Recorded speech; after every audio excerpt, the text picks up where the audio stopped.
hiigsiga dhow ee hay'adaha UNICEF, WHO iyo Wasaaradda Caafimaadka Soomaaliya oo iskaashanaya waa in la tallaalo 700,000 oo carruur Soomaali ah kuna nool gobollada Banaadir iyo labada Shabeelle, waxaana tallaabadaasi qaabka loo agaasimayo ka hadlaysa Fawziye Abiikar, wasiirka caafimaadka ee xukuumadda Soomaaliya. qaybtiisa hore wuxuu bilowday December waxaa loogu talagalay in laga tallaalo carruurta degan gobolka Banaadir, Shabeellada Dhexe iyo Shabeellada Hoose. sidii hore loo sheegay tirada waxaa la target gareynaa la hiigsanaya in la tallaalo 700,000 iyo ka badan carruur oo ka yar 5 sano.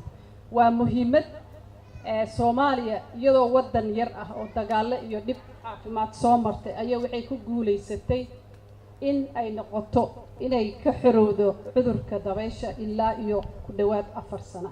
wax sahlan ma aha. wadamo annaga naga waaweyn oo sida Pakistan iyo Afghanistan iyo Nigeria oo kale ay ka mid tahay naga dhaqaale roon naga xoog badan wali kuma guuleysanin inta annaga aan gaarnay ma gaarin. waa noo furayay tallaalka aad u wada mahadsantii dhamaantiin. salaamu calaykum. mashruucan carruurta lagu tallaalayo waxa agaasinkeeda leh hay'adda UNICEF. Stephen Loria oo qaabilsanaha UNICEF ee Soomaaliya ayaa sheegaya in khatarta ugu badan ee cudurka booliyada ay ka taagan tahay gobolka Mudug.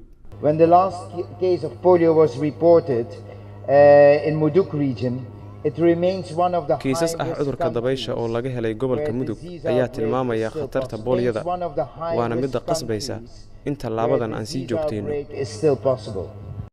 Stephen ayaa mar kale ka hadlaya halka diiradda la saari doono ee tallaalka carruurta.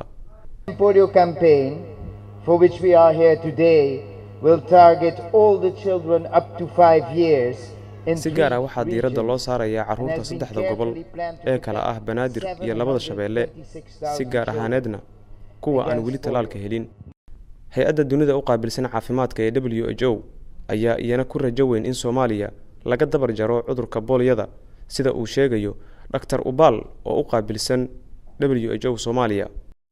Somalia is polio free, alhamdulillah, since almost August 2014.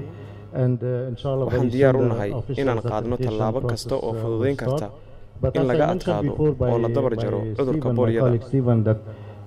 Still Somalia is at high risk of re-importation of polio.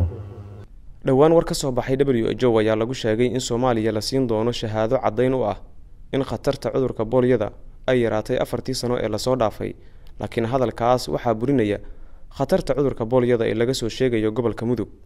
Calaadan Muumin, Goobjoog, Muqdisho.